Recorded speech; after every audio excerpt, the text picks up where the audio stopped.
Notre vitesse de croisière est de 107 000 km/h, 30 km chaque seconde. Mais attention, nous ne voyageons pas dans un vaisseau spatial bien stabilisé, mais sur un gigantesque manège. Nous le savons tous, la Terre tourne autour de son axe. Mais comment s'en rendre compte? Quand nous regardons le ciel, nous voyons le soleil qui se lève le matin, qui monte dans le ciel à midi, qui se couche le soir. Puis la nuit, nous voyons la Lune et les étoiles qui font à peu près la même chose. Si nous regardons la Terre de l'espace, nous voyons qu'elle a toujours une moitié éclairée par le soleil, l'autre moitié dans l'obscurité. C'est ce que nous appelons jour et nuit. Notre champ de vision tourne avec la Terre. Le jour, nous voyons la portion du ciel dans laquelle apparaît le soleil. La nuit, nous voyons la portion du ciel qui n'est pas exposée au rayonnement du soleil. On peut donc voir les étoiles et les planètes.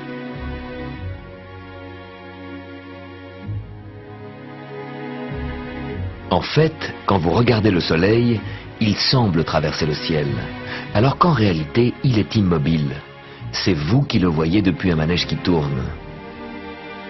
Et cette nuit, vous verrez la Lune, les étoiles et les planètes se lever, parcourir le ciel et se coucher, mais c'est la Terre qui tourne, qui fonce à travers l'espace. Et qui nous emmènera le 21 mars à la station Équinoxe. On sera là, ce sera le début du printemps. Mais ce schéma ne donne pas les vraies proportions de la Terre et du Soleil. Comparé à la Terre, le Soleil est très très grand. Imaginez un Soleil de la taille d'une coupole d'une grande cathédrale. À la même échelle, notre Terre n'est qu'un ballon de football. Un ballon qui serait tombé à 5 km, à la périphérie de la ville. Jupiter, la plus grande planète, toujours à la même échelle, aurait la taille d'une voiture qui circulerait à 30 km de la ville.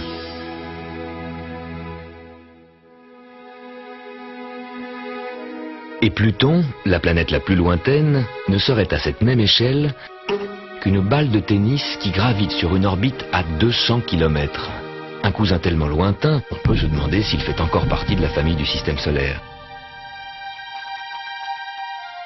Une famille qui ne fait pas vraiment le poids à côté de cet énorme Soleil, car toutes les planètes, y compris la Terre, ne pèsent qu'environ 1/1000e de la masse du Soleil. Ce que nous appelons système solaire, c'est finalement le Soleil et des poussières qui tournent autour. La Terre fait partie de ces poussières. Elle met 365 jours, 12 mois, pour faire le tour du Soleil. Plus une planète est proche du Soleil, plus elle va vite. Vénus, plus près du Soleil que nous, l'astre le plus brillant, facile à voir à l'est pour ceux qui se lèvent tôt le matin, fait un tour complet en moins de 8 mois. Encore plus près du Soleil, Mercure boucle son tour en moins de 3 mois. Vous aurez du mal à voir Mercure, il est trop près du Soleil.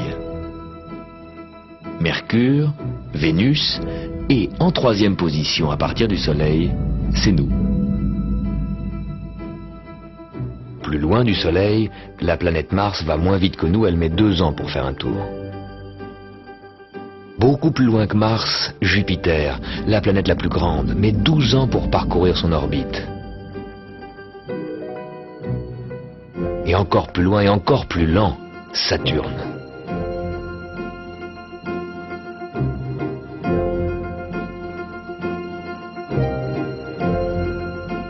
Et au-delà de Saturne, Uranus et Neptune.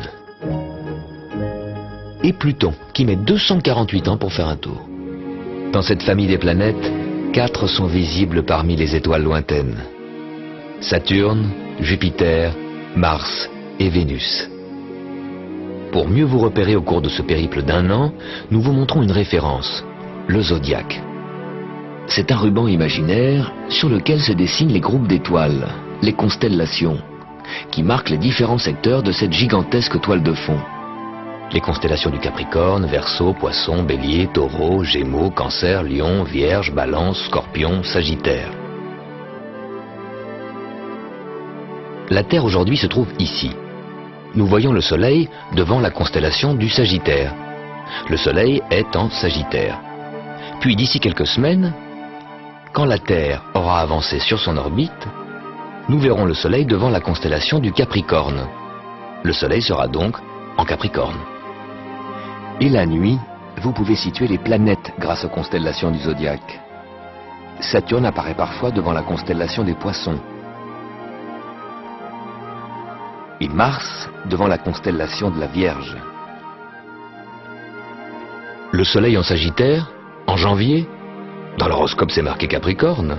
Être né Capricorne, ça veut dire que le Soleil à ce moment-là était en Capricorne, non? Il ne faut pas confondre les constellations avec les signes astrologiques, qui désignent le zodiaque comme il était il y a 2000 ans. Entre-temps, tout ça s'est décalé. Comme ça. Parce qu'au cours des millénaires, l'axe de la Terre pivote lentement et modifie l'angle des constellations.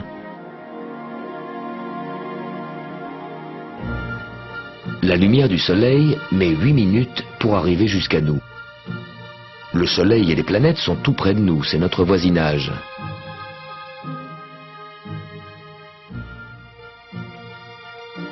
Mais pour la lumière qui nous vient des étoiles, c'est une autre histoire.